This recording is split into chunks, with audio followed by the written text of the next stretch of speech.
வணக்கம். வால்பாறை வட்டார தோட்டத் தொழிலாளர்கள், பொதுமக்கள் மற்றும் வியாபார பெருங்குடி மக்கள் அனைவருக்கும் முடிந்த கிறிஸ்மஸ் நல்வாழ்த்துக்களையும் வர இருக்கின்ற 2026ஆம் ஆண்டு வருடப்பிறப்பின் வாழ்த்துக்களையும் உங்களோடு பகிர்ந்து கொள்ள கடமைப்பட்டிருக்கின்றேன். நீண்ட நாட்களாகிவிட்டது உங்களோடு இந்த காணொலியில் பகிர்ந்து கொள்ளும் காலங்கள் நீடித்துவிட்டது. அதற்காக வருந்துகிறேன்.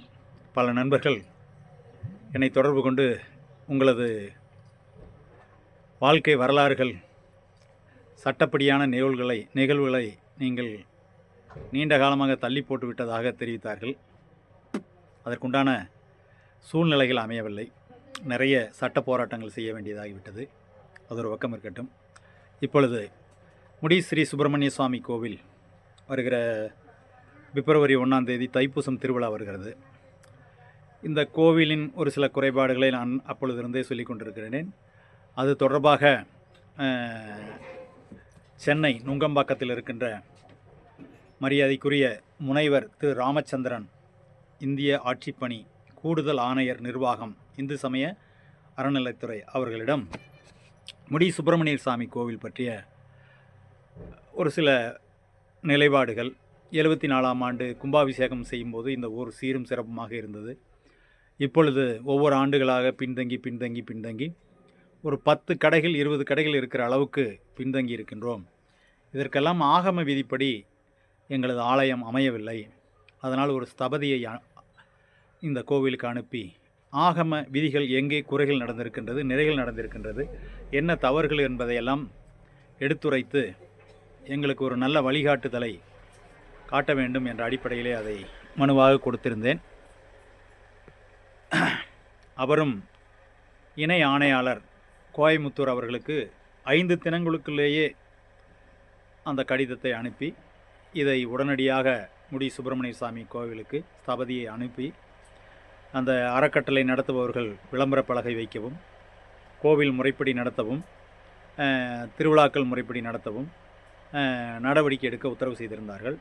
ஆனால் இதுவரை கோவை இந்து சமய அறநிலைத்துறை எந்த தகவலும் எங்களுக்கு கொடுக்கவில்லை. நான் உடனடியாக ஆர்டி ஆக்டில் கூட ஒரு தகவல் வேண்டி ஒரு மனு அனுப்பியிருந்தேன். அதற்கும் தகவல் இல்லை.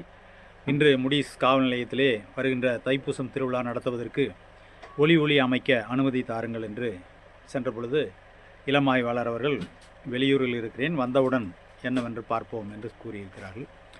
இதில் என்ன என்னுடைய கருத்துக்கள் என்னவென்றால், இப்போ கிட்டத்தட்ட இப்போ இந்த லைசன்ஸு 15/1929 அரசாணை 948 படி வர்ற 28ஓட இவங்களுடைய லீஸ் முடியுது. அப்படிங்கும்போது இவங்க லீஸ் முடிஞ்சு மாஞ்சோலை மாதிரி ஆயிடுச்சுன்னா நம்ம எல்லாம் ஊரை விட்டு போகணும் அப்படிங்கிற ஒரு பிரச்சனையை நான் நிறைய உங்கள்கிட்ட பேசிகிட்டு இருந்திருக்கேன். அது மாதிரி ஒரு சூழல் வரக்கூடாதுங்கிறதுக்காக தான் நான் இப்போ இருந்தே தொடர்ந்து அரசாங்கத்துக்கிட்ட எங்களுடைய வாழ்வாதாரத்தை பாதிச்சிடாதீங்க, அப்படி ஒரு நிலை எங்களுக்கு உண்டாக்கிடாதீங்க போராடிட்டு வரேன். அந்த மாதிரி ஒரு சூழலில் நம்மளுடைய வாழ்வாதாரம் நிலைக்கணுங்கிறதுக்காக எல்லா சூழ்நிலையும் உருவாக்கிட்டு இருந்தாலும் கூட இந்த கோவில் பிரச்சனை வந்து இந்த ஊரை பொறுத்த வரைக்கும், இப்போ வால்பாறை நகராட்சி இருக்குது, அவங்க இந்த முடிஸ் பஜாரை எடுங்கன்னா கேட்க மாட்டேங்கிறாங்க. தண்ணி இல்லாமல் பண்ணிட்டாங்க, அது என்னென்னு கேட்க மாட்டேங்கிறாங்க. சென்னை உயர்நீதிமன்றமும் 3-4 உத்தரவுகள் போட்டாங்க, கேட்க மாட்டேன்ட்டாங்க. அப்போ இந்த நிலைப்பாடுகள் எப்பொழுது மாறுவது? இப்போ இதுக்காக மாவட்ட ஆட்சித்தலைவரும் புகார் கொடுத்துருக்கேன். அதுலேயும் இது வரைக்கும் ஒரு ரிசல்ட்டும் கிடைக்கல. 15/29 அரசாணை 948 நான் சொல்கிறேன் மனக்குத்தகை, அதில் அப்படி தான் எழுதியிருக்கு. அதுக்கு ஒரு நோட்டீஸ் கொடுத்துருக்கேன் கவர்மெண்ட்டுக்கு. இன்னும் அதுலேயும் ஒரு நிலைப்பாடு வரல.